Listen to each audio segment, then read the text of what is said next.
I served breakfast. My daughter-in-law complained right in front of her friends.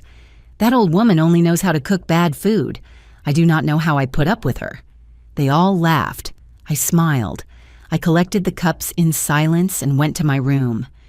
2 hours later, a truck pulled up in front of the house and she swallowed hard instantly. I know it sounds impossible. I know what you are thinking. How did a 68-year-old woman come to live that moment? But let me tell you exactly what happened that Tuesday morning, because every detail counts. Every word I heard, every breath I held as I clutched the porcelain cups against my chest. If you want to know how this story ended, subscribe to the channel so you do not miss any detail of what is coming. It was 9 in the morning. I had been up since 6 to prepare the perfect breakfast. Homemade pancakes with maple syrup, scrambled eggs with cheddar cheese, freshly brewed coffee. With cinnamon and pastries I bought at Old Man Charlie's Bakery, the one 4 blocks away that opens when the sky is still dark.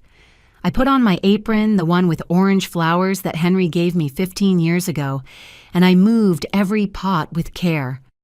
Valerie had let me know the night before that she was bringing her friends over.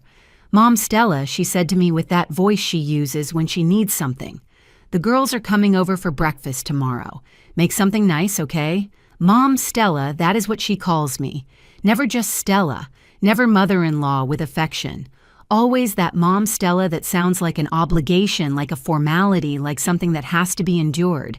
But I prepared breakfast as I always do, with love. Because that house, those walls, that kitchen where the sun comes in through the morning window and paints everything gold are my whole life. 40 years of marriage lived between those white tiles. 40 years of laughter, of tears, of meals shared with my Henry. 3 years without him. 3 years since his heart decided it was enough. And 2 years sharing my home with David, my only son, and with her, Valerie. The friends arrived at 8:30.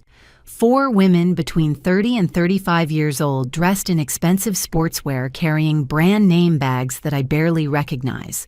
They came in laughing, talking about yoga, about trips, about new restaurants. "Smells good," said one of them, the one with brown hair and blonde highlights. "It is the mother-in-law," Valerie replied, and something in her tone made my stomach tighten. "She cooks all the time. It is the only thing she knows how to do." I smiled. I served the plates. I filled the coffee cups. I moved through my own kitchen like a shadow, invisible, useful only for putting things on and taking things off the table. They ate. They criticized a neighbor.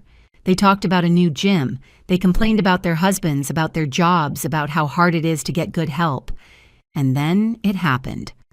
I was in the kitchen washing the first few pots when I heard Valerie's voice rise above the others, clear, strong, without caring if I could hear her. That old woman only knows how to make bad food. Seriously, I do not know how I put up with her. Silence. A second of silence where the world stopped, and then the laughter. All her friends laughing, laughing at me, laughing at my breakfast, laughing at my existence. My hands trembled under the soapy water. I felt something break inside my chest, something that had been cracking for months, but until that moment had resisted. I dried my hands. I took a deep breath, and I walked out of the kitchen. They all looked at me when I entered the dining room. Valerie had that smile on her lips, that smile that said, "Yes, I talked about you, and what are you going to do about it?" I said nothing. I just smiled. That smile I have perfected during 2 years of living as a guest in my own house. That smile that hides tears, rage, disappointment. I collected the empty cups one by one. I listened to how they kept talking, how Valerie had already moved on to another topic as if nothing had happened, as if she hadn't just ripped out a piece of my soul. I walked to my room, the only one that is still mine in this 2-story house that I built with the sweat of my brow and the love of my husband. I closed the door behind me, and then only then did I stop smiling. I sat on the edge of my bed, that bed where Henry and I slept for decades, and I looked out the window.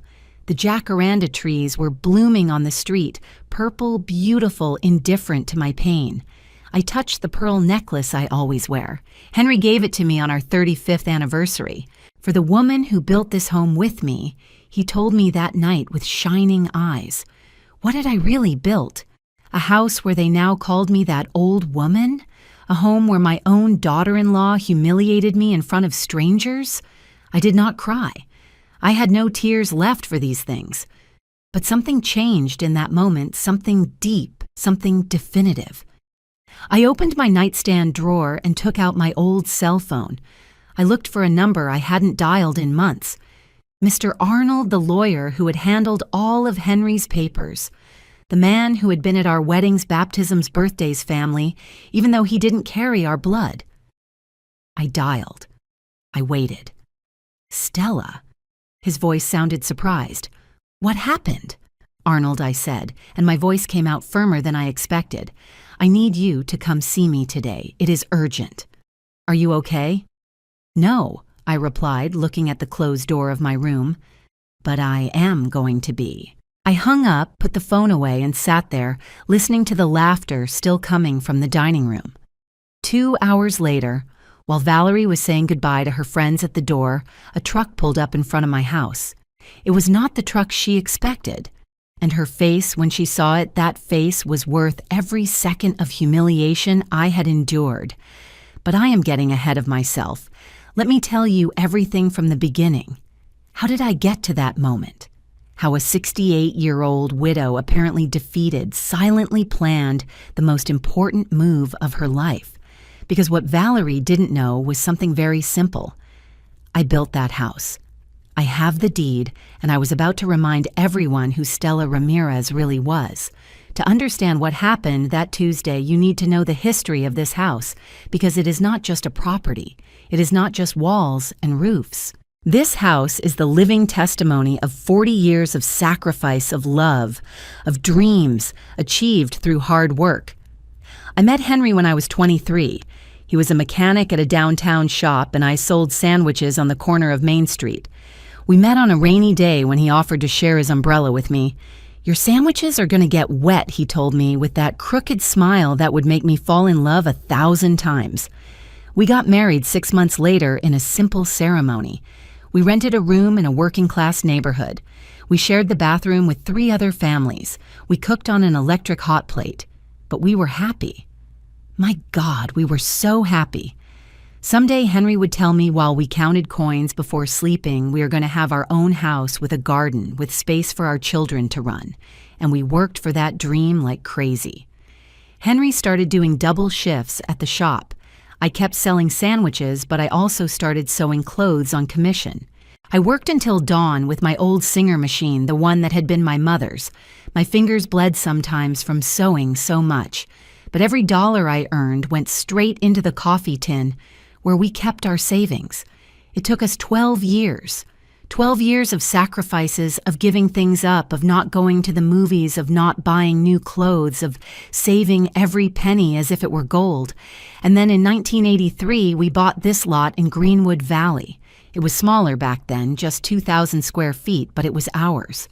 The day we signed the deed, Henry carried me in his arms, even though I protested. You are crazy, the neighbors are going to see us, I told him. He just laughed. Let them see us. I want the whole world to know that this woman and I are going to build something big here. We built the house ourselves. Well, Henry built it with the help of 2 friends who were masons. I made food for everyone, carried bricks, mixed cement. I was 29 years old and had more strength than I imagined. David's pregnancy barely showed, yet even though he had been in my womb for 4 months. The house started as a single floor, 2 bedrooms, 1 bathroom, kitchen, and living room block walls, painted white polished cement floor, aluminum windows. We got on sale, nothing fancy, but it was a palace to us. David was born in January of 1984. I brought him to this house when he was 3 days old, wrapped in the blue blanket my mom knitted for him. I remember Henry painted one of the walls of his room with glow-in-the-dark stars. So he is never afraid of the dark, he told me. Years passed. Henry opened his own shop. I stopped selling sandwiches and dedicated myself to raising David, although I kept sewing at night. Little by little, we improved the house. We changed the floor to tile. We expanded the kitchen. We built the second floor when David turned 10. This house saw everything. It saw David take his first steps in the living room. It saw his birthday parties with piñatas in the garden. It saw his late nights as a college student. It saw how he fell in love with Valerie when he brought her to dinner for the first time 7 years ago. "Mom," he told me that night after she left, "I think she is the one." I smiled and hugged him. If you love her son, I am happy. But something in Valerie's eyes that first night unsettled me. The way she looked at the house, as if appraising it, as if calculating its value. But I kept my doubts to myself. A mother should not interfere. Or so I thought then. Henry died 3 years ago. A massive heart attack while working at the shop. He didn't even have time to say goodbye. A mechanic who had worked with him came to give me the news. Mrs. Stella Mr. Henry is gone. The world stopped that day. 40 years of marriage ended in a blink. The funeral was crowded. Henry was loved in the neighborhood. But when everyone left, I remained alone in this huge house. Empty, full of memories that hurt like needles. David came to visit me every day for the first month. "Mom, you can't stay here alone." He had already been married to Valerie for 2 years. They lived in a rented apartment downtown. "I am fine, son," I told him, although inside I was falling apart. It was Valerie who suggested the idea. "Mom, Stella, why don't we come live with you? That way we keep you company and you help us save to buy our own house eventually." Eventually. That word should have alerted me. "It is temporary," Mom David insisted, "just until we save for the down payment on a condo." I accepted because the house felt too big without Henry, because the silence was driving me crazy, because I wanted to believe that family was the most important thing. They moved in 2 months after the funeral. They brought their things in a small truck. "Do not worry, Mom. We are not going to change anything David promised." But Valerie had other plans. At first, they were small changes. She moved the living room furniture. For better flow, Mom Stella. She took down the floral curtains I had sewn and put up minimalist gray ones. It is more modern, don't you think? Then came the big changes. The wedding portrait of Henry and me that hung in the main living room disappeared. "I put it in your room so you can take better care of it," she told me. The family photos were replaced by abstract paintings she bought. The tablecloth hand-embroidered by my grandmother, the one we used for Christmas and birthdays, ended up in a box in the storage room. It is very old, Mom Stella. It looks bad. The kitchen, my kitchen, became my only refuge. Valerie didn't go in there much. I kept cooking for the 3 of us, cleaning, washing. I became the housekeeper of the home I had built myself. It is just temporary. David reminded me when I tried timidly to mention something, as soon as we save up. But a year passed, 2 years, and they were still there. And I was still useful only for serving cooking cleaning, until that Tuesday morning when I heard those words. That old woman only knows how to make bad food. And something inside me, something that had been asleep since Henry's death, finally woke up. This house was now worth more than $850,000. I know because a real estate agent knocked on my door 6 months ago offering to buy it. The area had increased in value. We were an oasis in the middle of urban development. $850,000, 40 years of sweat. My inheritance, my assets, my dignity turned into walls and windows, and I was about to defend it. What I haven't told you yet is how the temporary became permanent, how little by little I lost spaces in my own house until I felt like an intruder paying rent with housework. The first 6 months were tolerable. Valerie worked at a marketing firm. She left early and came back late. David continued with his job at a systems company. I had my routines. I cleaned in the mornings, cooked, watched my soap operas in the afternoon, watered the plants in the garden Henry had planted. But after the first year, something changed. Valerie quit her job. "I am exhausted, Mom Stella. I need a break to find myself." She told David as if it were the most natural thing in the world, and my son, always so accommodating with her, simply nodded. "It is okay, honey. I can support the expenses for a while." That for a while turned into a year and a half. And with Valerie at home all day, things got worse quickly. She began to redecorate everything. Every week she arrived with bags from expensive stores, new cushions, modern lamps, mirrors with gold frames. This house needs updating, Mom Stella. It looks like we live in the 80s. I pressed my lips together and said nothing, because those 80s furniture I had bought with my money. That wooden living room set she found outdated. Henry and I paid for in installments over 2 years. One day I came back from grocery shopping and found that the mahogany bookshelf in the study, the one Henry built with his own hands, had disappeared. In its place was a minimalist white desk. "Where is Henry's bookshelf?" I asked, feeling my throat close up. "Oh, Mom Stella, it was full of termites. I asked some guys to take it away. It was no good anymore."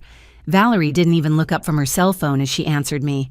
"But that bookshelf," I couldn't finish the sentence.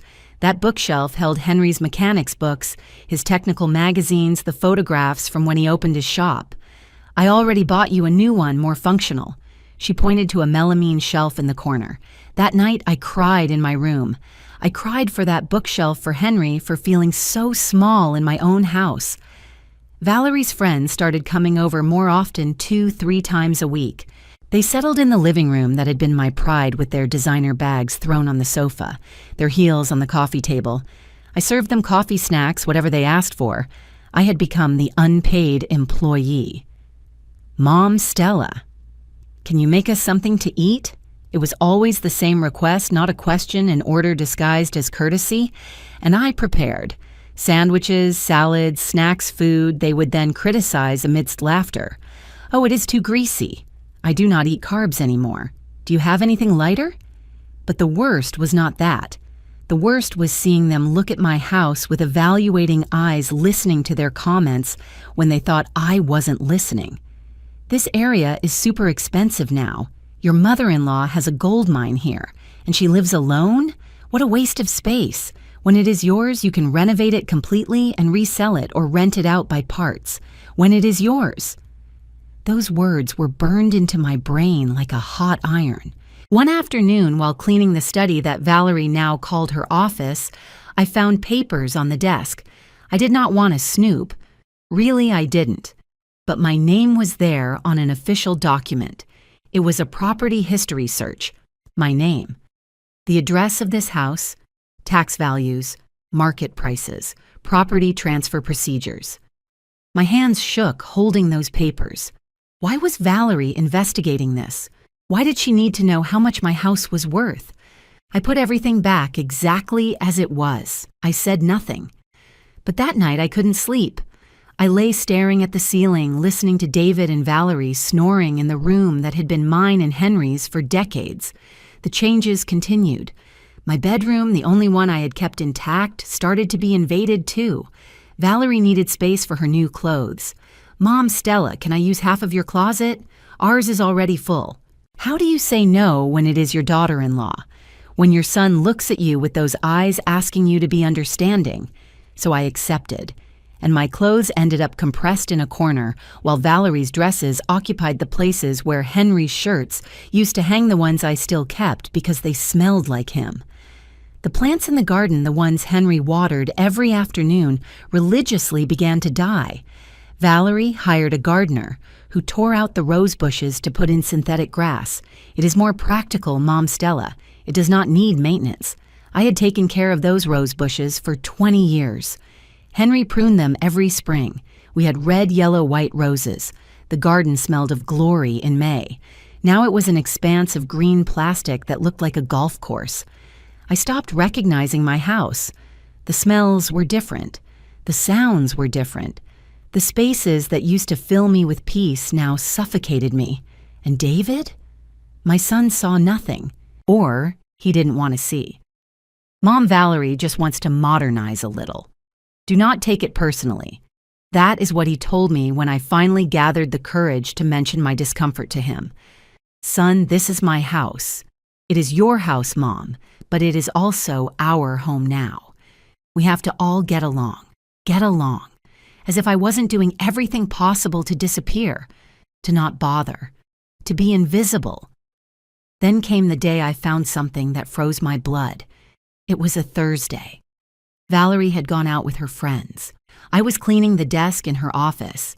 Yes, now I cleaned her office, when a folder fell to the floor, the papers scattered, and there, in black ink and legal lettering, it was, a power of attorney, signed by David, granting himself powers to administer real estate assets of Stella Ramirez, widow of Cordero. The date, 4 months ago. My son had signed a document giving himself power over my properties. When? How? Why hadn't he consulted me? My legs wouldn't support me. I sat on the floor of that office surrounded by papers that spoke of transfers, valuations, notary procedures, and then I saw another document, printed from an email, Valerie writing to someone named Patricia. The old woman won't last much longer. She is 68 and looks worn out. When she is gone, this house will be all ours. I already got David to sign the power of attorney. Now it is just a matter of waiting for the right moment to have her sign the transfer. He does whatever I ask. I read that message 5 times, 10 times, until the words became blurry from tears. It was not paranoia. It was not my imagination. They were really planning to take my house. They were really waiting for me to die. Or worse, for me to sign papers I wouldn't even understand. I put everything back exactly as it was. I took photos with my old cell phone, my wrinkled hands shaking so much that the first ones came out blurry, but I insisted until they were clear. I walked out of that office feeling as if I had been hollowed out inside, as if every organ had been removed and only a shell remained. That night, I made dinner as always. I set the table as always. I smiled as always. But inside, something had changed definitively. I was no longer the compliant mother-in-law. I was no longer the naive mother. I was a woman who had just discovered a betrayal so deep it cut to the bone. And betrayals, I learned that night, have a particular way of waking up those we thought were asleep. After finding those documents, something broke inside me that couldn't be fixed. It was not a dramatic break. I did not scream. I did not confront anyone. It was something quieter and more devastating. I stopped recognizing myself in the mirror. I spent the next few days on a kind of autopilot. I got up, cooked, cleaned, smiled, but it was as if I were watching myself from the outside, as if I were an actress playing the role of Stella, the helpful mother-in-law, while the real Stella bled out inside. The nights were worse. I stayed awake watching the shadows on the ceiling, touching the pearl necklace Henry gave me on our 35th anniversary. For the woman who built this home with me, he had told me that night with moist eyes, "So you never forget that everything we have is because of you, because of us." And now that home was being snatched away from me, piece by piece, day after day. I started observing everything with new eyes. Things I ignored before now screamed their meaning at me. The looks Valerie shot David when I spoke. Those looks that said, "Let her be, you know how she is." The way she touched the walls, the furniture, as if they were already hers, as if she were measuring what would stay and what would end up in the trash when I was gone. A Tuesday afternoon, 2 weeks after the breakfast incident, I decided to check further. I'm not proud to say it, but I needed to know. I needed to confirm I wasn't going crazy, that my suspicions had grounds. Valerie had gone to the beauty salon. David was at work. The house was silent except for the ticking of the wall clock, the one Henry repaired 3 times because I didn't want to get rid of it. I entered the office with my heart pounding against my ribs. My hands shook as I opened the desk drawers. Folders, receipts, invoices for things I hadn't authorized or seen. A receipt from a jewelry store, $5,000. A white gold bracelet, another from a spa, $2,000. Complete facial rejuvenation package. Receipts from expensive restaurants. Trips to Cabo I didn't know they had taken. Everything charged to a credit card that I discovered on another paper was linked to an account where David deposited money monthly for household expenses. But those were not household expenses. They were Valerie's whims. I kept looking, and then I found something that knocked the wind out of me. A quote from a nursing home. Golden Spring Residence for Seniors. Private room, $6,000 a month. full package with medical care, $8,000, and a handwritten note in Valerie's handwriting. Option 1, tell her it is for her health. Option 2, wait for her to get more frail and present it as a medical necessity. My legs failed me. I let myself fall into the desk chair, the one that had replaced Henry's bookshelf, and tears began to roll uncontrollably. They did not just want my house, they wanted to get me out of it. Lock me in a place where they could forget about me while they enjoyed the assets Henry and I built over 40 years. How long had they been planning this?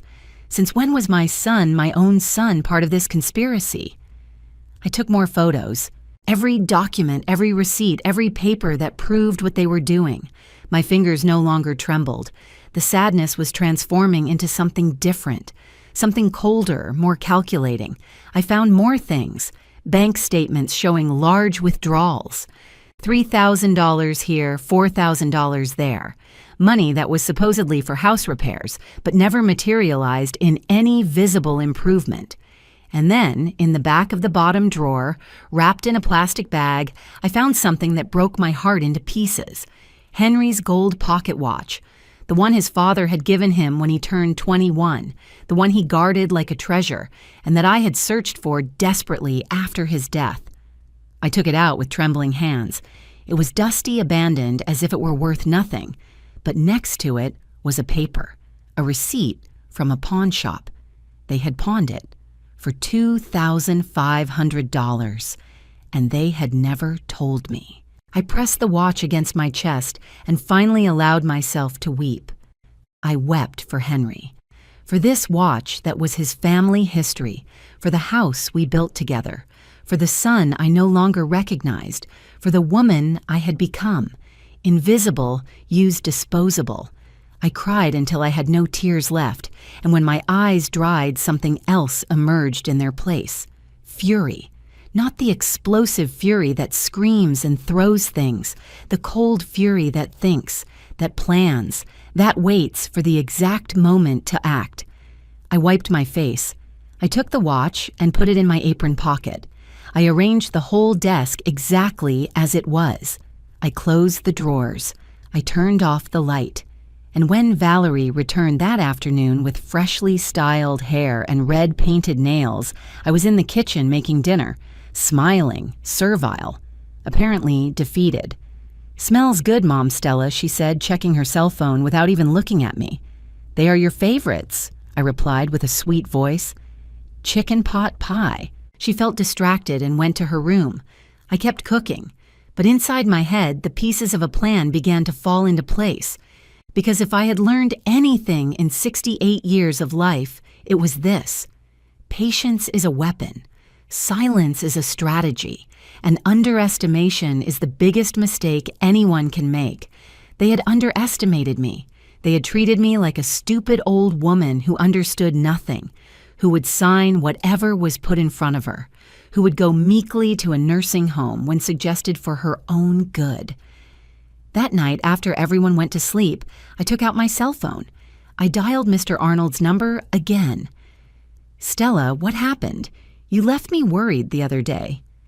"Arnold," I said quietly, sitting on my bed with Henry's watch in my hands, "I need to know exactly what rights I have over this property, and I need to know what validity a power of attorney has that my son signed without my consent." There was silence on the other end. Then his voice sounded more serious. "Tell me everything, from the beginning." And I told him, everything. The documents, the plans, the nursing home, the pawned watch, the invoices, the humiliations, every detail while my voice remained steady, even though my heart ached. "Stella," he said finally, "that house is solely in your name. Henry was very clear in his will. And that power of attorney, if it was obtained under deception or without explaining the full scope to you, can be challenged. What can I do? What do you want to do?" I looked around my room, the only one that still kept some of my essence. The furniture Henry and I bought. The photos Valerie hadn't been able to remove yet. The familiar smell of my perfume mixed with memories. I want my house back, I said. I want my dignity back. I want my son to see what he has allowed to happen. And I want Valerie to learn that I am not the stupid old woman she thinks I am. Mr. Arnold stayed silent for a moment. Then he said, "Then we need to act with intelligence. Do you have evidence of everything you told me? Photos, documents, receipts, everything. Good. Tomorrow at 2 p.m, when you know they are out, I am coming to your house with a notary. We are going to review everything, and we are going to prepare a solid legal plan." I hung up feeling different lighter, as if after months of carrying the world on my shoulders, finally someone else was sharing the weight. That night, I slept for the first time in weeks, and I dreamed of Henry. We were in the garden when the rose bushes were still blooming. He held my hand and told me, "You were never weak, Stella. You were just waiting for the right moment." I woke up with the sunrise, and I knew that moment had arrived. Mr. Arnold arrived exactly at 2 p.m. the next day. I saw him from my bedroom window, a 72-year-old man, gray-haired with his worn leather briefcase that I had known for 30 years. He was accompanied by a young woman with glasses and a gray tailored suit, and the notary. Valerie had gone out to eat with her friends. David was at work until 7. I had planned every detail of this meeting like I had never planned anything in my life. I opened the door before they rang the bell. Stella. Mr. Arnold hugged me with that fatherly affection he had always given me. "Are you okay?" "Now I am," I replied, and it was true.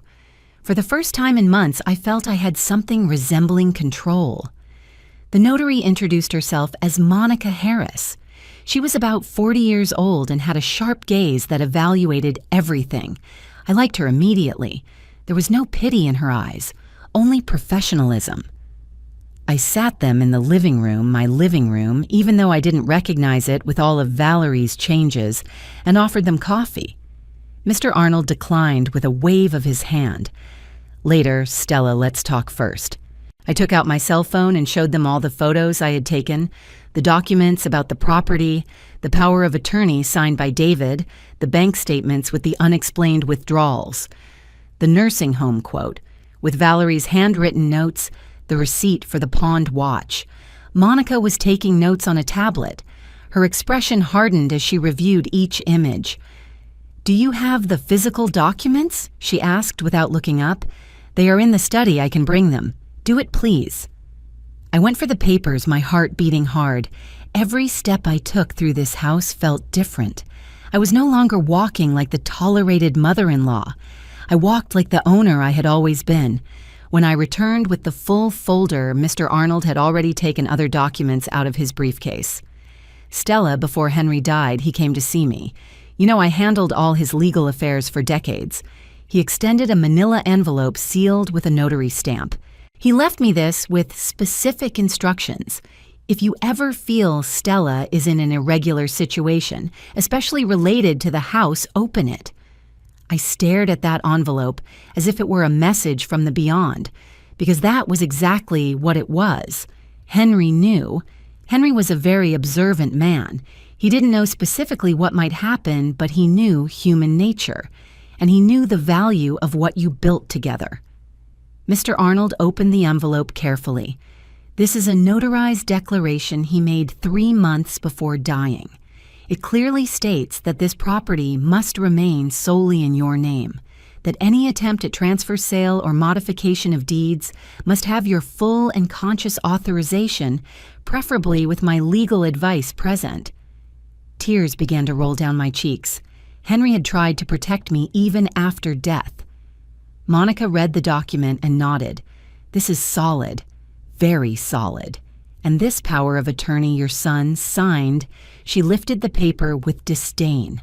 "It is questionable, at best. It says it is for managing assets. But if you never specifically authorize that administration, if the full scope wasn't explained to you, and if there is evidence it is being used against your interests, we can annul it." "How long would it take?" I asked, wiping my tears with the back of my hand. With the documentation you have and the backing of your husband's document, we can do it in 72 hours. But Stella, Monica leaned forward. I need you to understand something. Once we start this, there is no going back. Your daughter-in-law will see it as a declaration of war, possibly your son too. It is already a war, I replied with a steady voice. Only I just realized I am in it. Mr. Arnold took my hand. Henry made me promise something else. He told me, if the moment comes when Stella needs to regain her strength, remind her who she is. Remind her that that house is not just walls. It is her history, her dignity, and no one has the right to take it from her. His eyes shone with held-back tears. You have been a fool, Stella, but a fool with deeds in your name. And that changes everything. Those words hit me like cold water. He was right. I had been a fool for allowing myself to be treated like that. A fool for confusing a mother's love with the obligation to endure everything. A fool for believing that being good meant being invisible. What options do I have? I asked, straightening in my seat. Monica opened a notebook. Option 1, direct legal confrontation. We file an eviction lawsuit for unlawful detainer annul the power of attorney and get them out of the property. It is the fastest, but also the most aggressive. Option 2, you give them an ultimatum. You show them all this evidence, explain that you know their plans, and give them a deadline to vacate voluntarily, less legally traumatic, but depends on their cooperation. And if they don't cooperate, then we go back to option 1 anyway, but at least you gave them a chance. I thought about David, my son, the boy I raised, the man who had signed papers behind my back, but who maybe didn't really understand what he was allowing. I want them to see what they have done, I said slowly. I want the moment of truth to be impossible to ignore, so they can't hide behind excuses or justifications. Mr. Arnold smiled. It was a sad but proud smile. Then let's do this right. Let's document everything legally. Let's prepare the eviction order. And when you are ready, when the precise moment arrives, we act. We spent the next 2 hours going over every detail. Monica photographed all the original documents. We made an inventory of everything Valerie had sold or pawned without my authorization. We calculated the damages. More than $85,000 in antiques jewelry and valuables that had disappeared from my house. You can file criminal charges for this, Monica said. Misappropriation, dispossession fraud. I do not want to destroy my daughter-in-law, I replied. I just want what is mine back. I want her to return what she stole, and I want her out of my house. And your son? That question hurt more than all the humiliations combined. David needs to see the truth. He needs to wake up, and if that means distancing him temporarily from me, so be it. Because a son who allows his mother to be treated like this is not the son I raised. Mr. Arnold squeezed my hand. Henry would be proud of you right now. When they left, it was almost 5 p.m. I sat in the living room looking at the walls that no longer held the photos of my life. But something had changed. I no longer felt small in this space. I no longer felt like the intruder.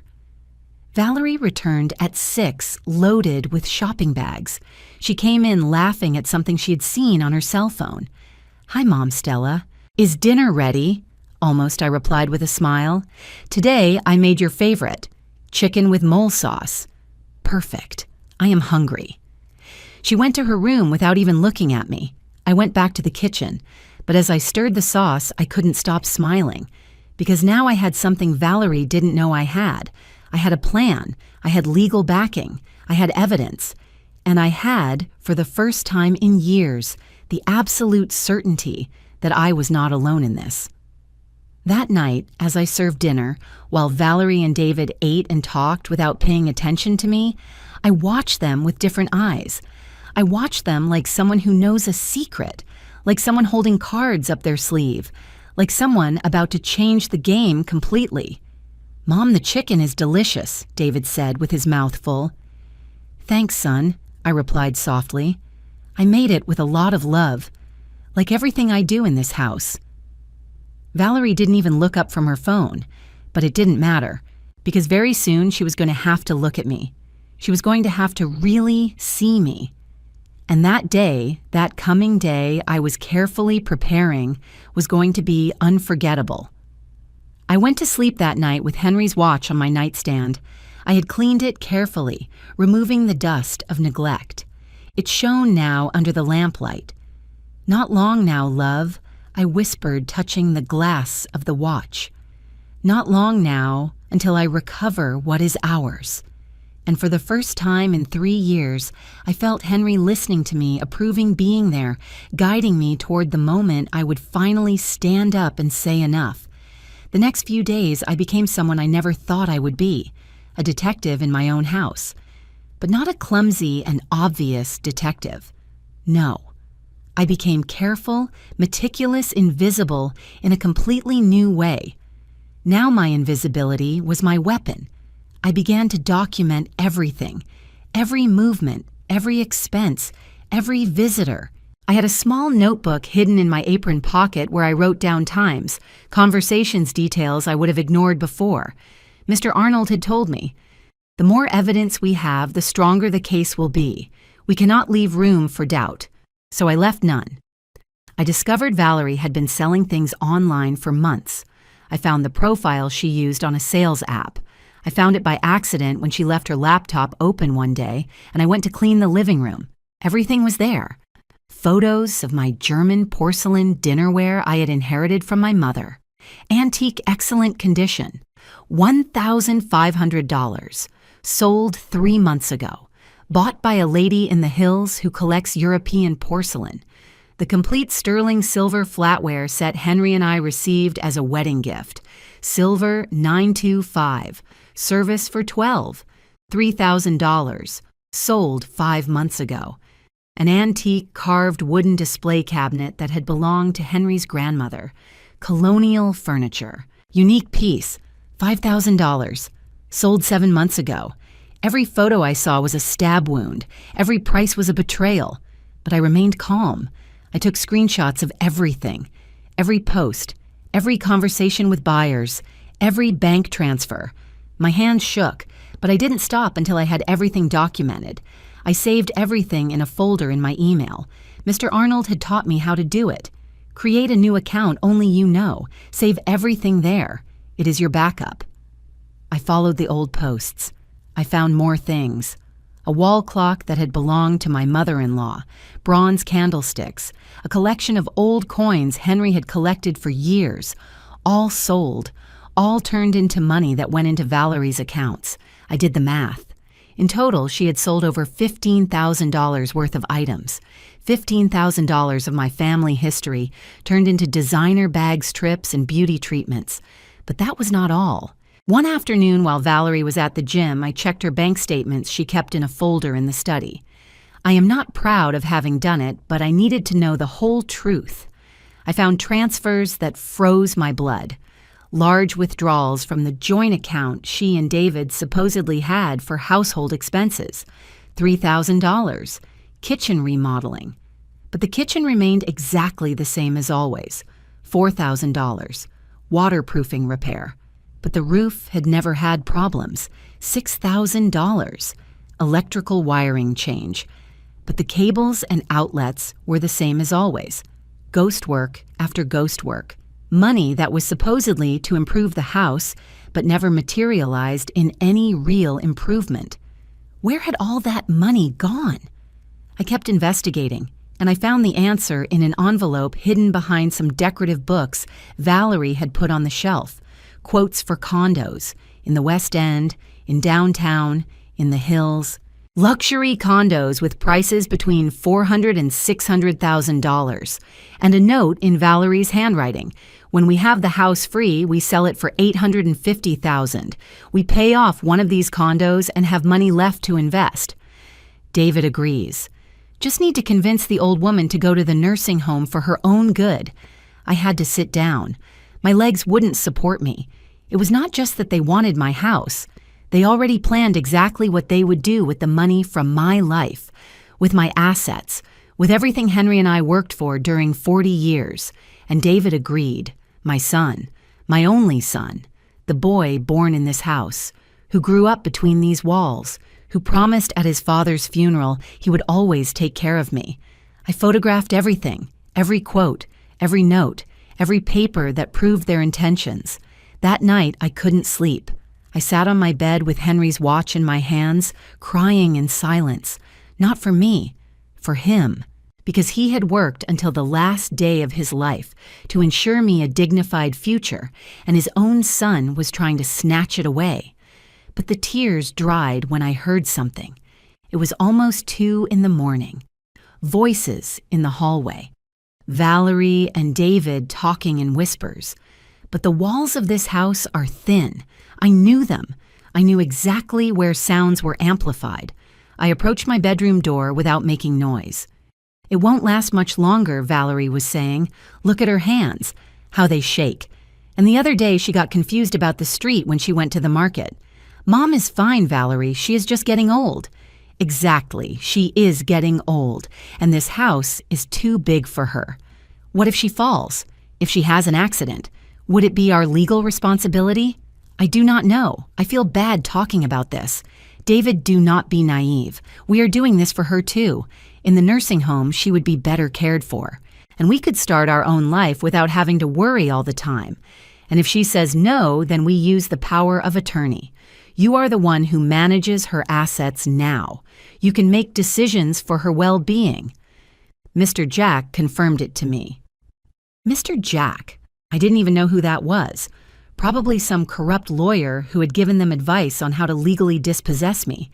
It still seems wrong to me. David's voice sounded weak, doubtful. Your mom had her life. She built her house, raised her son. Now it is her turn to rest, and it is our turn to live. Do not be selfish, honey. Think about our future, about the children we are going to have. Do you want to raise them in a house that smells of old age and nostalgia? There was silence. I waited, holding my breath, praying my son would say something, defend me, set a limit. Okay, he said finally, but do it carefully. I do not want her to suffer. She is not going to suffer. She is going to be in a nice place with people her age. It is best for everyone.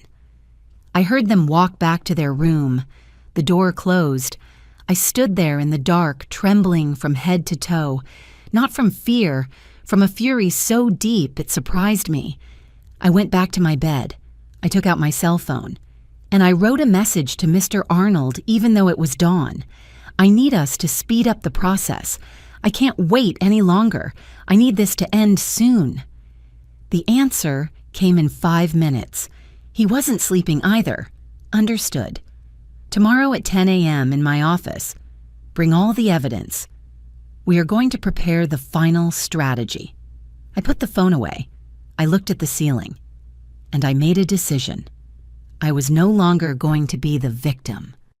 I was no longer going to be the tolerant mother-in-law who puts up with everything to keep the peace. I was no longer going to allow them to treat my life as if it were an obstacle in their path to comfort. I was going to fight. With everything. With intelligence. With the legal tools I had. With the strength I had forgotten I possessed. The next day, I left the house at 9 a.m. I told them I was going to the doctor. Valerie barely looked up from her cell phone. David had already gone to work. Mr. Arnold's office was downtown in an old building near the courthouse. I climbed the stairs slowly.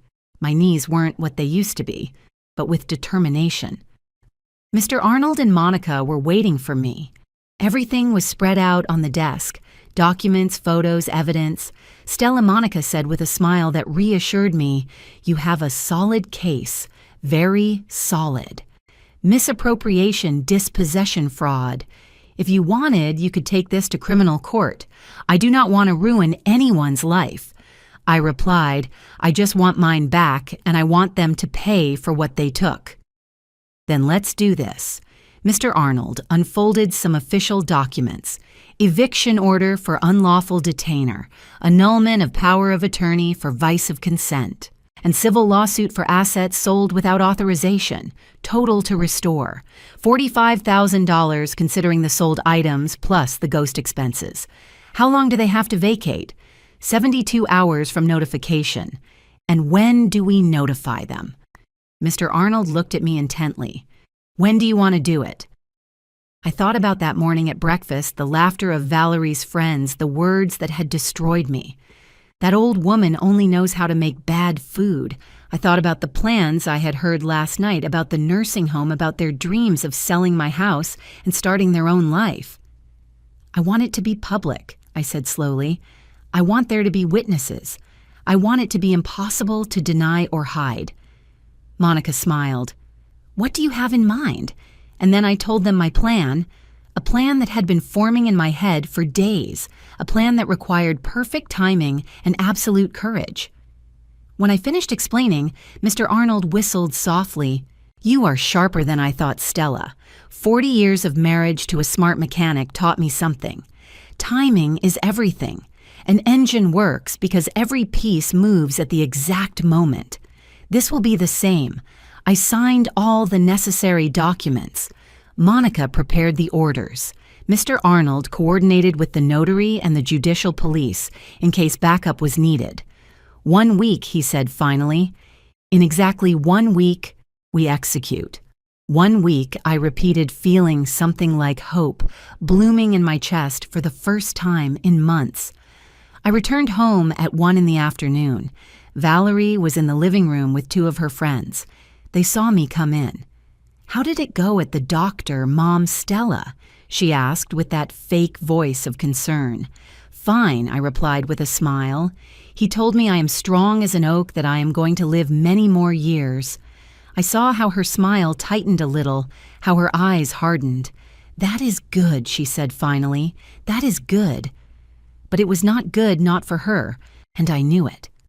I went to the kitchen to make coffee for her guests, and as I poured the water, I couldn't help but smile because the clock was ticking.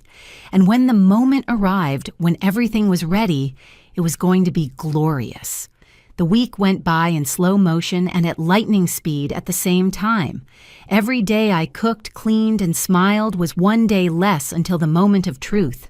Every night I heard Valerie and David's whispered plans was fuel for my determination. Mr. Arnold called me daily. Are you sure about this, Stella? We can still do it privately, less dramatic. I am sure I answered every time. I need them to see. I need everyone to see. Wednesday afternoon, 5 days after our meeting, I told Valerie in the sweetest voice I could manage. Valerie, on Saturday, I would like to make a special breakfast for you and your friends, as an apology for being a burden sometimes. She looked up from her cell phone surprised. Then appeared that smile of hers, the one she used when she thought she had won something. Really, Mom Stella? It is not necessary. I insist I want to do it. You always tell me my food isn't good, so I want to try to improve, make something special. Can you invite the same friends from the other day? I saw the calculation in her eyes, the opportunity to humiliate me again in front of her social circle, to reaffirm her position as the lady of the house, while I was just the obsolete mother-in-law. Okay, she said finally, I will invite them. What time? At 9 in the morning, and please tell them to come. It is important to me. Sure, what a nice gesture. Her tone was condescending, like someone speaking to a child trying to do something cute but pathetic. That night I called Mr. Arnold. Saturday 9 in the morning. Everything ready. Everything ready, he confirmed. The notary will be there at 11. The eviction order is signed. The judicial officers will be on standby and the moving truck will arrive at 11:15. Perfect. Stella, how do you feel? I stayed silent for a moment, touching Henry's pearl necklace. I feel alive, Arnold. For the first time in 3 years, I feel completely alive. On Friday, I bought everything for the breakfast. I spent $300 from my own pension. I did not ask David for money. I wanted every ingredient to be mine. I bought the freshest berries from the market, the best bacon artisanal cheese pastries from Old Man Charlie's Bakery, organic coffee. I was going to cook like never before, because this was not going to be just a breakfast. It was going to be a statement. Saturday, I got up at 5 in the morning. I took a long bath. I put on my best clothes, a wine-colored cotton dress with embroidered flowers that Henry had bought me years ago for an anniversary. I applied my makeup carefully. I put on the pearl necklace and matching earrings. I looked at myself in the mirror, and for the first time in months, I recognized the woman looking back at me. It was not the defeated mother-in-law. It was Stella Ramirez, the woman who built a home, the woman who raised a son, the woman who survived the loss of the love of her life and was still standing. At 6, I started cooking. Gourmet pancakes made from scratch, scrambled eggs with herbs and cream cheese, crispy bacon, hash browns perfectly golden, freshly baked muffins arranged on a wicker tray, coffee brewing slowly with cinnamon, hot chocolate whipped by hand until the foam was perfect. I set the table with the tablecloth I had rescued from the storage room, the one embroidered by my grandmother with colorful threads that told stories of flowers and birds. I took out the good china, what was left of it, what Valerie hadn't sold yet. I put fresh flowers in the center, red and white carnations. The table looked beautiful, dignified, like the Sunday breakfasts when Henry was alive, and this house was a real home. Valerie came down at 8:30. She stood at the entrance of the dining room, looking at everything with genuine surprise. "Wow, Mom Stella, you outdid yourself. I wanted to do something special," I replied with a calm smile. For you, for your friends. It looks good." She couldn't say more. To admit it was beautiful would be to admit that I had value, and she wasn't ready for that. The friends started arriving at 9 o'clock sharp, the same 4 from the previous breakfast. Andrea, the one with blonde highlights, Sarah with the straight black hair, Linda the youngest, and Lucy, who always wore designer glasses. "Smells incredible," Andrea said upon entering. I received them with a smile. I seated them. I served them coffee chocolate. I offered them hot muffins that steamed when opened. They started eating, and despite their prejudices, despite everything they had to admit it. "This is delicious," Sarah said, tasting the eggs. "These muffins are spectacular," Linda added. Valerie ate in silence, uncomfortable, because her narrative that I only knew how to make bad food was crumbling in front of her friends. I moved among them like a perfect hostess, servile, attentive, smiling. I let them talk. I listened to their conversations about yoga, about vacations, about the new restaurant that had opened downtown. And then, when they were on their second coffee, Valerie relaxed. She thought this was really what it seemed, me submitting, me accepting my place, me preparing the best food to earn her approval. "Well," Valerie said, reclining in her chair, "maybe my mother-in-law does know how to cook when she tries." The friends laughed uncomfortably, although still she continued emboldened by the laughter. "It is a lot of work having her here." "Right, girls. Mothers-in-law are complicated." "Oh yes," Andrea said, "mine is a lost cause. Mine wants to come live with us," Linda added. "I told my husband over my dead body." Valerie laughed harder. "We are already looking at options to relocate her. There are some very good nursing homes now, with activities, with people her age. She will be better off there than being in the way in a house that needs young people." The words floated in the air like knives. I was still standing by the sideboard, holding the coffee pot. I smiled. "More coffee?" I asked with a sweet voice. "Yes, please."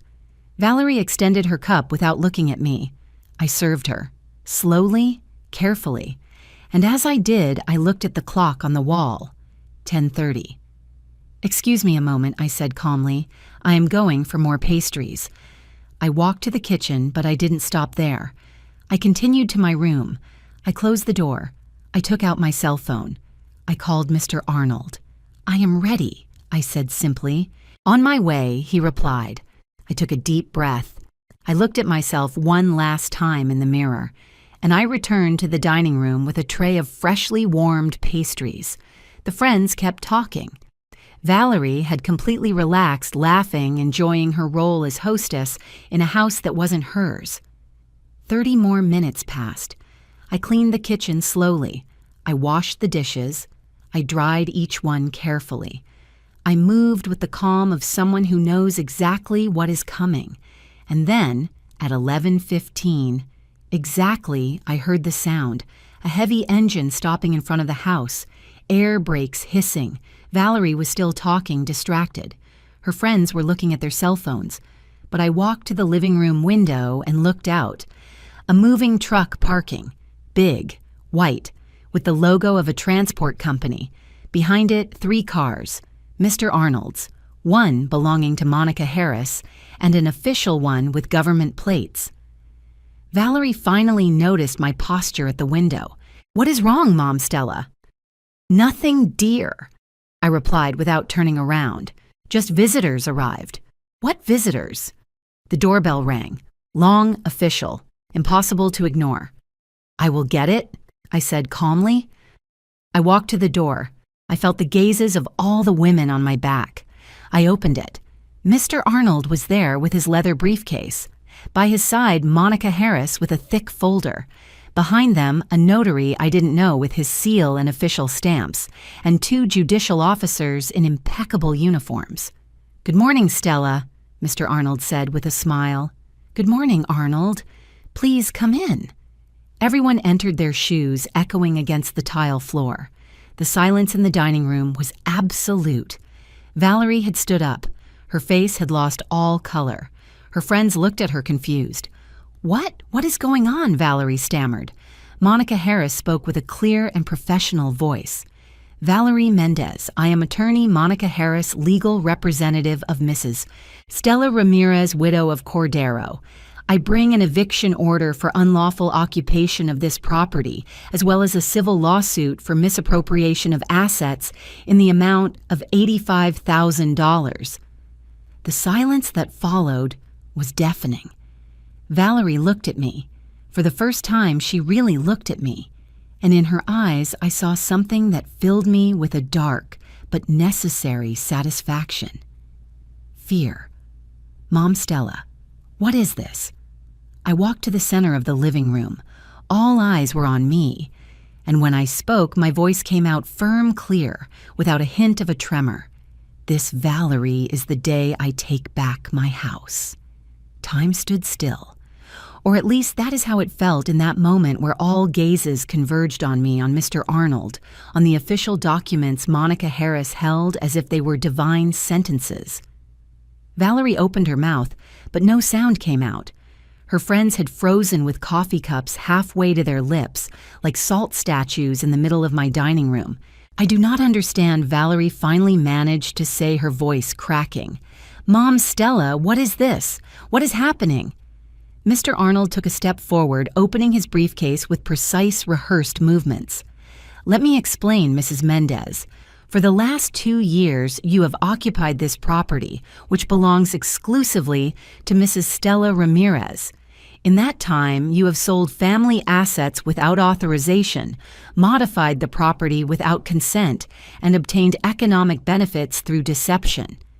That is not true." Valerie's voice went up an octave. "This is my husband's house. I live here.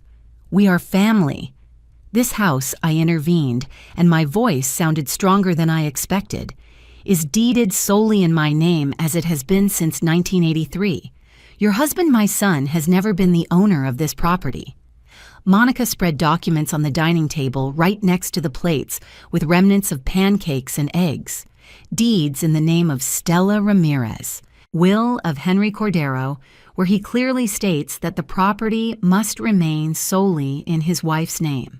Notarized declaration of Mr. Cordero 3 months before his death, establishing specific protections against improper transfers. Valerie looked at the papers as if they were written in an alien language, but David signed he has power of attorney, a power of attorney obtained through deception. Monica took out more documents. Mr. David Cordero signed a document that was supposedly to help with property tax paperwork. The full scope was not explained to him. It was not done before a notary with his mother present, and it has been used for purposes that were never authorized. Therefore, it is void. This is ridiculous. Valerie tried to regain her composure, but her voice trembled. You can't just come in like this and kick me out of my house. I have rights. The rights you have, said Mr. Arnold with a calm that contrasted with Valerie's growing hysteria, are those of any occupant who must vacate a property when the legitimate owner requests it. You have 72 hours to leave the premises with your personal belongings. 72 hours, Valerie practically shouted. You can't do this. I am calling my lawyer. Please do, Monica replied. Any competent lawyer will tell you exactly the same thing we are telling you. This is not your property. It never was. And the legitimate owner is exercising her right. Valerie's friends had started gathering their bags, uncomfortable, wanting to escape this scene that had gone from a pleasant breakfast to a legal drama in a matter of minutes. I think we should go, Andrea murmured. Yes, Valerie. We will call you later, Sarah added, already walking toward the door. No. Valerie grabbed their arms. You are witnesses. You are seeing this. This woman is throwing us out on the street, me and her own son. Linda broke free from the grip gently, but firmly. Valerie, this is a legal matter. Between family. We shouldn't be here. But did you hear? She made you this breakfast to humiliate me. This was all a trap. Lucy, the last one heading to the door, stopped and looked directly at me. With all due respect, Valerie, what I heard during breakfast was you talking about putting your mother-in-law in a nursing home, in her own house. I think she has the right to defend herself. And they left. All four of them. Leaving Valerie alone in the middle of the living room, surrounded by lawyers, officers, and a mother-in-law who was no longer the invisible woman she thought she knew. In addition to the eviction order, Monica continued as if there had been no interruption. We have complete documentation of all the assets you sold without authorization. She unfolded more papers. Photographs, screenshots of online posts, German porcelain dinnerware, $1,500, sterling silver flatware, $2,925, $3,000, colonial cabinet, $5,000 gold pocket watch, $2,500 pawned and never recovered, and the list goes on to total $15,000 in sold items. Valerie had gone white as a sheet. Additionally, Mr. Arnold added, we have bank statements showing withdrawals from the joint account with your husband for repairs and improvements that were never made. Total $20,000. Total sum to restore. Monica closed the folder with a sharp snap. $85,000. You have 30 days to make the payment, or you will face criminal charges for misappropriation and fraud. Valerie let herself fall into a chair. Her hands shook. I do not have that money. Then I said, speaking for the second time, I suggest you start selling those designer bags, those expensive shoes, that white gold bracelet that cost $5,000, everything you bought with my family's money. She looked at me with pure hate. But behind the hate was something else. Disbelief, shock, the realization that she had completely underestimated the old woman she thought she could manipulate. Why? She whispered. Why all this? Why now? I walked toward her, slowly, with every step feeling taller, stronger, more myself.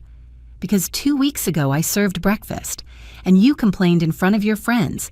You said I only knew how to make bad food. You said you didn't know how you put up with me, and they all laughed. Valerie blinked, remembering. I smiled. I collected the cups in silence. I went to my room, and in that moment, something inside me said, enough. It was just a comment she tried to justify herself. No, I interrupted her. It was not just a comment. It was the last of thousands. It was the straw that broke the camel's back. It was the moment I decided I was no longer going to allow myself to be treated like trash in the house I built. The doorbell rang again. One of the officers opened the door.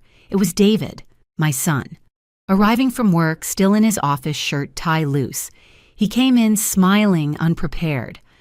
What is everyone doing? The smile froze when he saw the scene. The documents, the officers, the moving truck visible through the open door. Mom, what is happening?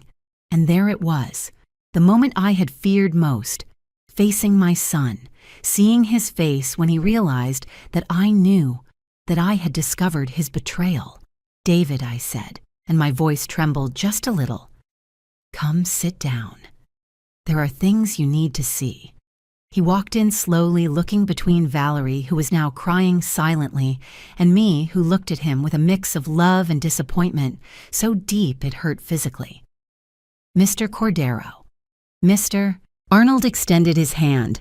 I am Arnold Vega, your family's lawyer for 30 years. Do you remember me? Yes, of course, Mr. Arnold. You handled the papers when my dad died. Exactly. And now I am here because your mother asked for my help. Sit down, please. David sat down, confused, scared. Monica Harris showed him the same documents. The sales, the withdrawals, the nursing home, quotes the plans to sell the house. I saw his face go through a range of emotions: confusion, shock, disbelief, and finally horror. He turned toward his wife.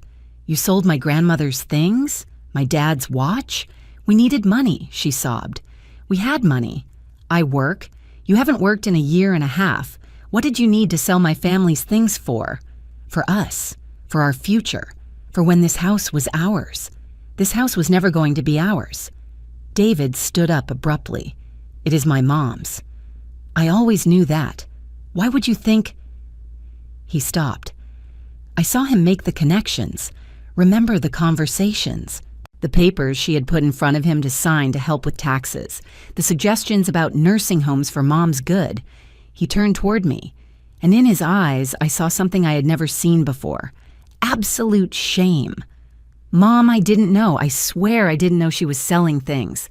The power of attorney I signed was only to manage my assets. I finished the sentence for him. Did you read the document before signing it, son? Silence. Did you ask Mr. Arnold if it was legal? Did you consult me? Valerie said it was just a formality, that it would make paperwork easier. I trusted... You trusted your wife more than your mother, I said. And the words hurt coming out, but they needed to be said. And while you trusted she was planning to kick me out of my own house, put me in a nursing home, sell the home your father and I built over 40 years. David let himself fall back into the chair, head in his hands. My God, Mom. I am sorry. I am so sorry. Apologies do not bring back your father's watch, I said harshly. Apologies do not return your grandmother's china. Apologies do not erase 2 years of humiliations. I know. What can I do? Tell me what to do to fix it. I looked at my son. The boy I had raised. The man who had allowed all this out of weakness, out of blindness, out of misdirected love. You can start, I said, slowly holding up the eviction order. You have 72 hours to get your things out of my house. You can go together or you can go separately. That is your decision. But you are leaving. Mom, I have nowhere to go. You have a job. You have a salary. You can rent an apartment like millions of people in this city. What you cannot do is keep living here. Not after this. Valerie stood up, swaying. This is your fault. She pointed her finger at me, mascara running with tears. You provoked it. You planned it all. That breakfast was a trap. Yes, I admitted without shame. It was. Because I needed witnesses to how you treated me. I needed your own friends to hear your plans. I needed this moment to be impossible to deny or hide. You are a manipulator. I am a 68-year-old woman. I interrupted her with a voice of steel who finally decided to defend herself. Call it whatever you want. I call it justice. The judicial officers began to move. One of them spoke. Mrs. Mendez, Mr. Cordero, you have 72 hours to vacate the property. You may take all your personal belongings. Any object belonging to Mrs. Ramirez must stay. The notary will take an inventory now to ensure nothing else is taken. The notary took out his camera and started photographing everything. The living room, the bedrooms, the furniture, every object was recorded. Mr. Arnold put a hand on my shoulder. "Are you okay?" I nodded, although I was trembling from head to toe. Not from fear, from liberation, from adrenaline, from the overwhelming feeling of having recovered something fundamental, my voice. "I am fine," I said. "Better than fine." The truck workers started coming in, not to take things that would come later, but to mark and classify, to ensure that when Valerie and David left, they only took what truly belonged to them. Valerie ran up the stairs, still crying. David stayed seated, head in his hands, destroyed, and I stood in the middle of my living room, my house, my home. For the first time in 2 years, I felt I could breathe. The next few hours were a whirlwind. The notary went through every room with his camera, documenting every piece of furniture, every object, every detail. Mr. Arnold and Monica checked papers in the dining room, verifying inventories against the lists I had prepared for weeks. David remained seated in the same chair, motionless, as if the weight of reality had crushed him. From upstairs came sounds of drawers opening and closing violently. Valerie was packing with fury. I approached my son. I sat in front of him. I waited until he finally lifted his head and looked at me with reddened eyes. "Mom!" His voice cracked. "I do not even know what to say." "Then listen," I replied firmly but without cruelty, because there are things you need to understand. He nodded, swallowing hard. "When your father died, this house became my only refuge. Not just because it was my home, but because every wall, every corner held 40 years of our life together. The sacrifices we made, the sleepless nights working, the dreams we achieved brick by brick. I know, Mom. No, you don't know. I interrupted him because if you knew, you never would have allowed Valerie to sell your father's watch. That watch your grandfather gave him when he turned 21. That watch your dad guarded all his life like a treasure." David closed his eyes, the pain evident on his face. "I searched for that watch for months after your father died." I continued. "I cried every night thinking I had lost it, that I had failed to protect something so important to him. And all the time, your wife had it pawned for $2,500 money. She used to buy clothes and jewelry while I cooked and cleaned as if I were the maid. Mom, I never saw you as a maid. But you never fully saw me, did you?" My voice rose slightly. "You never noticed how your father's photos disappeared, how the furniture he built with his own hands was replaced by modern trash, how the rose bushes he planted were torn out to put in green plastic. I worked all day. I thought they were just decorative changes. And the power of Attorney David?" I confronted him directly. "Was that also just decoration? You signed a document giving yourself control over my assets. Did you read what you were signing?" Silence was his answer. "Your wife put that paper in front of you. I took out the document and put it on the table. And you signed without asking, without consulting Mr. Arnold, without even telling me. Why?" "Because I trusted her," he whispered, "because she is my wife, and I thought she just wanted to help. And in me, son, did you not trust me? In your own mother who raised you, who gave you everything, who never failed you." Tears began to roll down his cheeks. "I am sorry, Mom. I was a fool, a blind and selfish fool." "Yes," I agreed without softening it. "You were. And meanwhile, your wife planned to lock me in a nursing home. I took the quote out of my pocket and put it in front of him, the page with the nursing home options, the handwritten note. Option 1, tell her it is for her health. Option 2, wait for her to get more frail." I watched him read. How his face went from sadness to anger. She was going to commit you and sell this house for $850,000, I added. "Buy a condo in the hills. Start your real life without the burden of the old mother-in-law who only knows how to cook badly. God." David stood up abruptly. "Valerie!" His scream resonated through the whole house. We heard hurried footsteps on the stairs. Valerie came down with swollen eyes, makeup destroyed. "What?"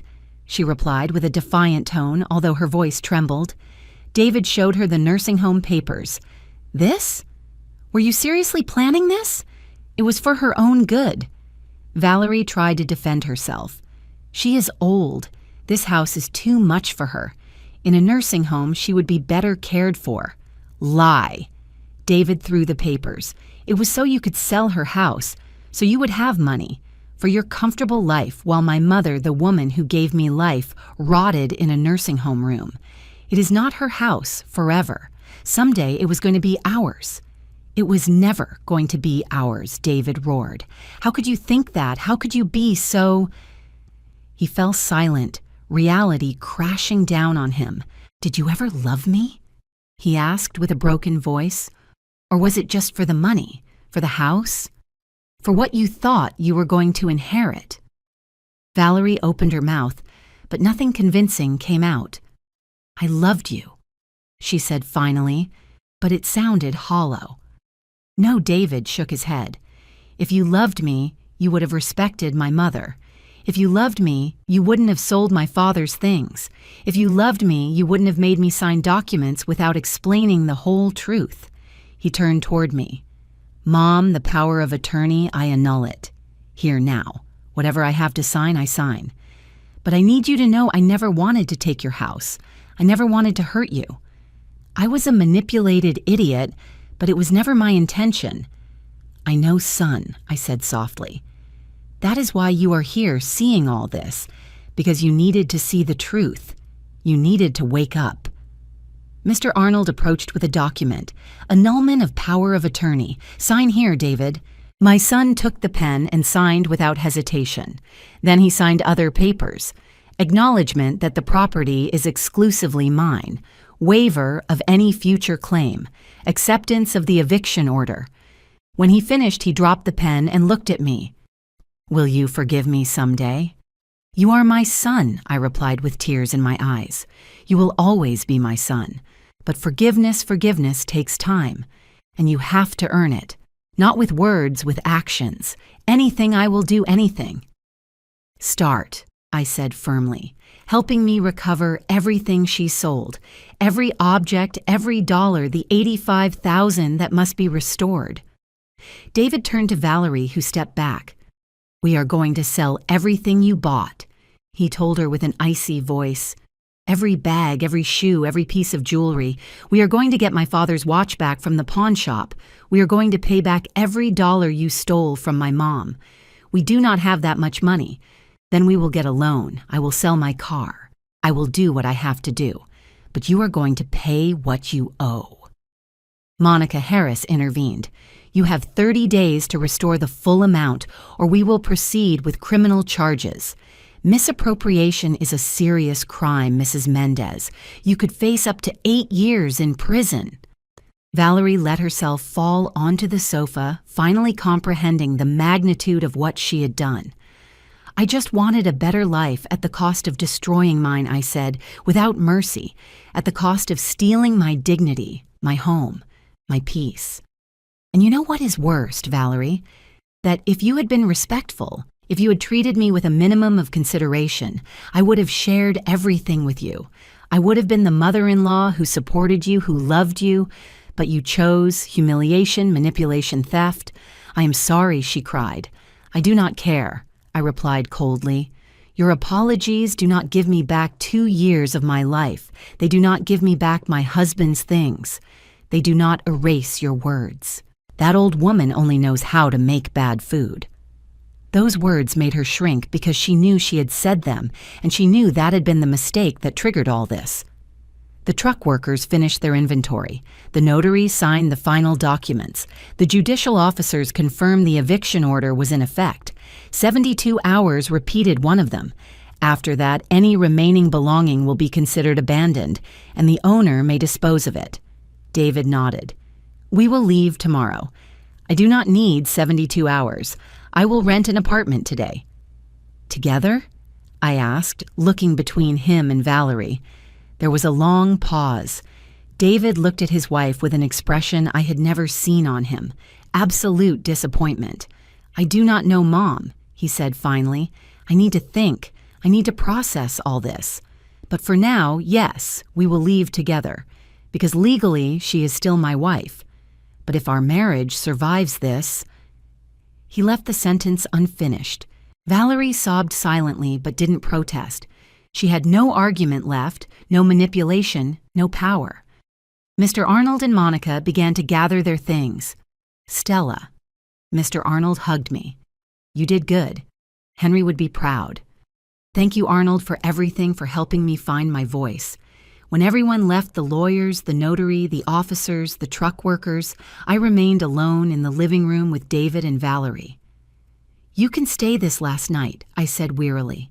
"Tomorrow I want you gone, and every Sunday, David, you can come to eat if you want. Just you, so we can talk, so we can rebuild what broke."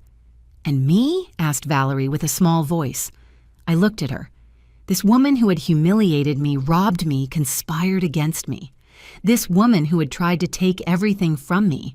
"You," I said slowly, "are not welcome in my house ever again. When you have paid every dollar of the $85,000 you owe, when you have fulfilled your legal obligation, then only then will I consider if I can ever forgive you. But that will take years, many years." She didn't answer. She just lowered her head. I went up to my room. I took off the wine dress with embroidered flowers. I put on my comfortable pajamas. I sat on my bed with Henry's watch in my hands. "I did it, love," I whispered. "I got our house back. I got my dignity back." And for the first time in 3 years, I cried. But they were not tears of pain. They were tears of liberation, of victory, of having found the strength I didn't know I still had. That night, I slept deeply. And I dreamed of Henry smiling at me, telling me everything would be fine. He was right. Everything was going to be fine. The following Sunday, exactly 1 week after the breakfast that changed everything, I woke up with the sun coming through my window. Not the shy ray of light sneaking between borrowed curtains, but the full, generous sun bathing my room and my house. David and Valerie had left Saturday morning. I saw them load their suitcases into the rented car my son had gotten. Valerie didn't look at me once. David hugged me at the door long tight with that kind of hug that tries to say everything words cannot. "I will call you tomorrow, Mom," he had said. "I expect you Sunday for lunch," I replied. "Just you." And that is how it was. I got up slowly, enjoying the silence. It was not the tense silence of before, charged with resentment and contained humiliation. It was a clean, peaceful silence. The silence of a home that had finally regained its balance. I walked through the house, through my house. Every step was a silent reclamation.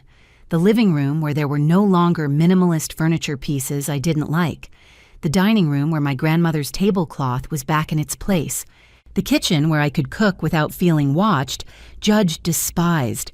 There was work to be done, many things to restore. The empty spaces where the objects Valerie sold once were, the walls that needed new photographs of my life, of my history, of my Henry. But I had time, and I had peace. Mr. Arnold called at 10 in the morning. "Stella, how did you wake up?" "Good, Arnold, very good. I have news. Valerie started selling her things. We already recovered $12,000, and David took out a personal loan for $20,000 more. They are going to meet the payments." "And Henry's watch?" "We recovered it yesterday from the pawn shop. It is here in my office. You can come for it whenever you want." Tears sprang instantly. "I am going there right now." I dressed carefully. Beige linen pants, a white embroidered blouse, my comfortable shoes, Henry's pearl necklace. I applied light makeup. I combed my hair with care. I wanted to look good. I wanted to feel good. The trip to Mr. Arnold's office I made in a taxi, watching the city pass by the window. How many times had I walked these streets with Henry holding hands, planning our future? How many times had we promised that nothing would separate us? And here I was, a widow, but not defeated, alone, but not destroyed. stronger than I ever imagined. Mr. Arnold received me with a warm smile and handed me a black velvet box. Inside, shiny and restored, was Henry's pocket watch. He had had it cleaned and repaired. The gold shone like new. The mechanism worked perfectly. The soft and constant tick-tock like a beating heart. "Thank you," I whispered, pressing the watch against my chest. "Thank you for everything, Arnold. Henry made me promise I would take care of you if something happened, and I did. But Stella, the truth is, you took care of yourself. I just gave you the tools. You were the one who had the courage to use them." I returned home with the watch in my purse, touching it every few minutes to ensure it was real that I had recovered it. Sunday at 1 in the afternoon, David rang the bell. He was alone. He carried a bag of pastries from Old Man Charlie's Bakery and flowers. Red carnations, my favorites. "Hi, Mom." "Hi, son, come in." I had made mole poblano his favorite dish since childhood, the one Henry cooked and we made for him on all his birthdays. Red rice beans from the pot, fresh tortillas I bought at the market that morning. We sat at the same table where so many family meals had taken place, but now it was just two, mother and son, trying to rebuild bridges that had been burned. Mom David began after the first bite. "I have been in therapy." I looked at him surprised. I looked for a psychologist. I need to understand how I allowed all this to happen, how I was so blind, so weak. "You are not weak, David. You were manipulated." Maybe. But I was also complicit, signing that power of attorney without reading, never asking you how you felt, not noticing Dad's things were disappearing. All that was my responsibility. We ate in silence for a moment. The mole tasted exactly as it should, rich, complex, with that touch of chocolate Henry adored. "And Valerie?" I asked, finally. David sighed deeply. "We are separated, not divorced yet, but we live in different apartments. She is selling everything as we agreed. She worked with a consignment agency for the designer bags and jewelry. All the money goes straight to your restitution account. And you? How are you?" "Destroyed," he admitted with brutal honesty, but also relieved, as if I could finally see clearly after years of fog. "The therapist says Valerie was narcissistic, that she used manipulation techniques, that she slowly isolated me from you, without me realizing. I do not want you to think this was only her fault. It is not," I interrupted him.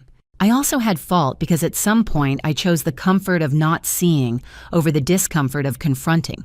I chose to believe her lies because it was easier than admitting I had made a mistake marrying her. His eyes filled with tears.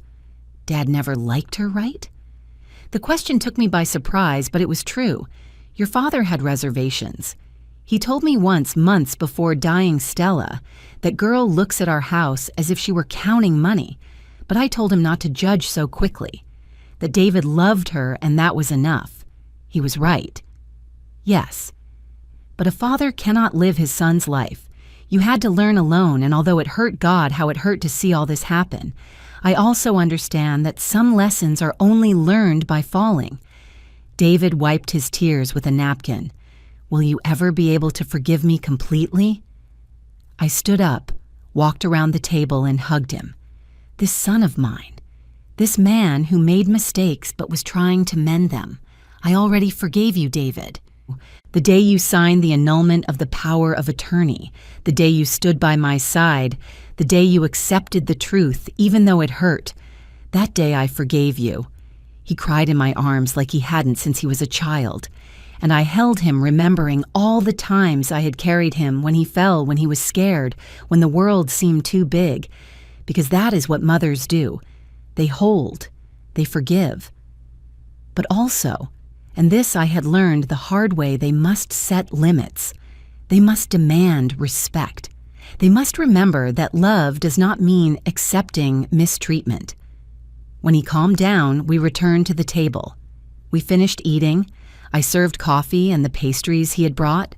"Mom," he said while biting into a chocolate shell, "I want to help you restore the house, recover the things that were lost, not financially. I know Valerie must pay that, but physically. help you find antiques similar to the ones she sold, paint the walls, plant new rose bushes in the garden. Would you do that? Of course it is the least I can do. Besides, he smiled sadly, it reminds me of when Dad and I worked together in the shop. Those were good times. Yes, I agreed, touching the pearl necklace. Good times. The following weeks, we established a new routine. David came every Sunday to eat. During the week, he spent some afternoons helping me with restoration projects. We cleaned the garden. We planted new rose bushes, red, yellow, and white like before. We painted the walls my favorite color, a warm beige that made the whole house feel like a hug. I recovered the family photographs Valerie had stored away.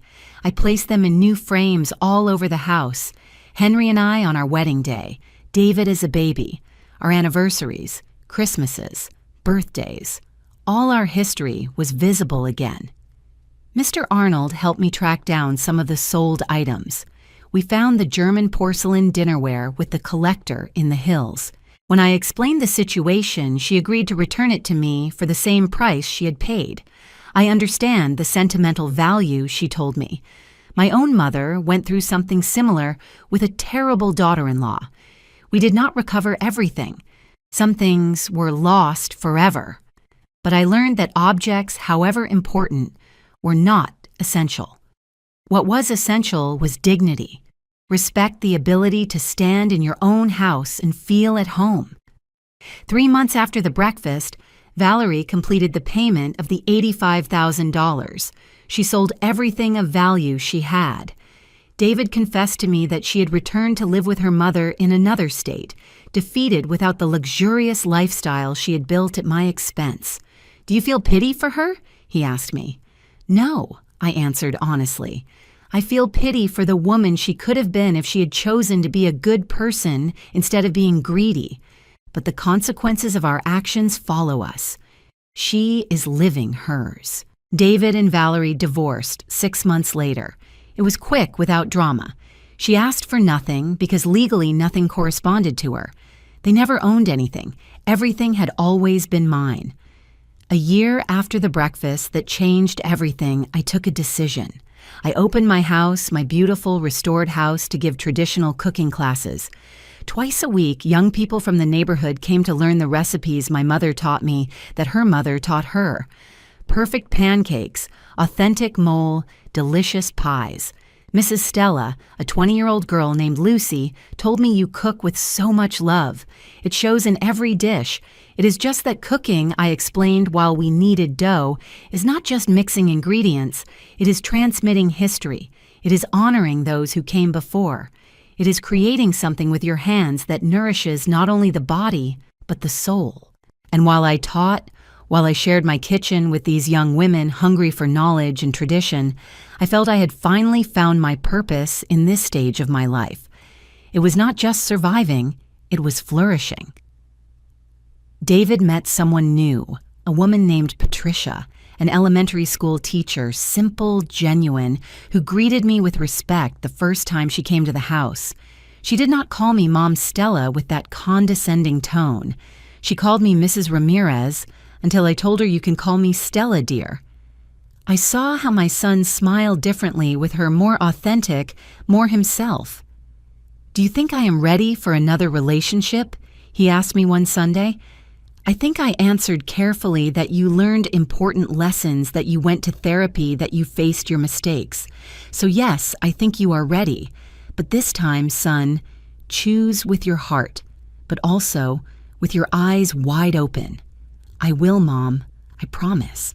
At night, when the house was silent and I sat in the living room with a cup of tea, I looked around and felt a deep peace. This house had been a battlefield. It had been the scene of my humiliation, but it had also become the scene of my resurrection. I took Henry's watch out of my pocket. Now I always carried it with me and held it under the lamplight. The constant, reliable tick-tock, like the beat of a heart refusing to stop. I kept my promise, love. I whispered as I did every night. I took care of our son. I helped him find his way back. And I did not lose my dignity. I recovered it. I closed my eyes and could swear I felt his presence, not in a ghostly or strange way, but in the way he had always been present. In the walls we built together, in the memories we shared, in the love he planted so deep in my heart that not even death could tear it out. 2 years later, David married Patricia in a small ceremony in the garden of my house. The rose bushes we had planted together bloomed splendidly, filling the air with their sweet perfume. When I passed the ring to David to put on Patricia, I whispered, "Your father would be proud of the man you have become." I am too. Patricia hugged me after the ceremony. "Thank you for welcoming me into your family, Stella, and thank you for teaching David what real respect means."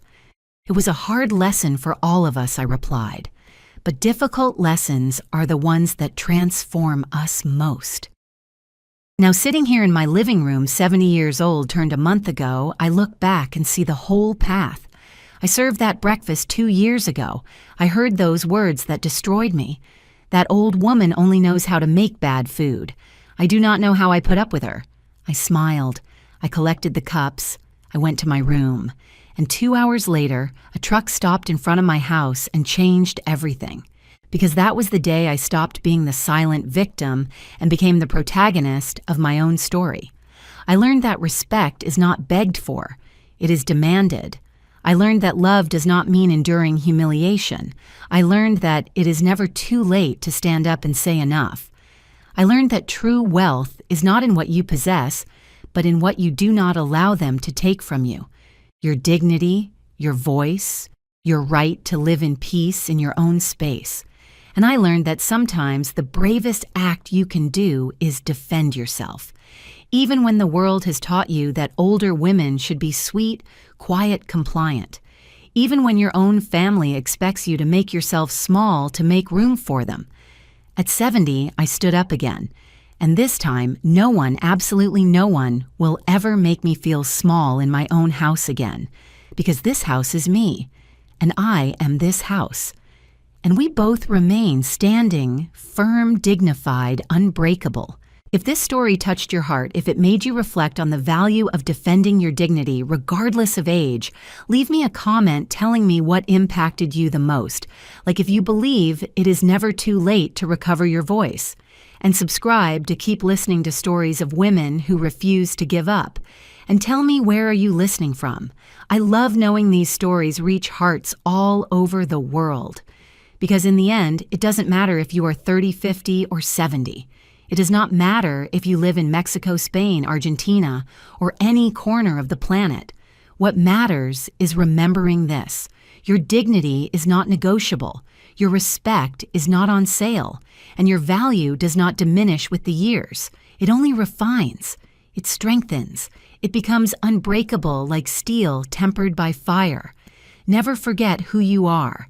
Never allow them to make you feel less than what you are worth. And when that moment comes, that moment when you have to choose between false peace and true dignity, choose dignity. Always. Because life is too short to live it on your knees. The end.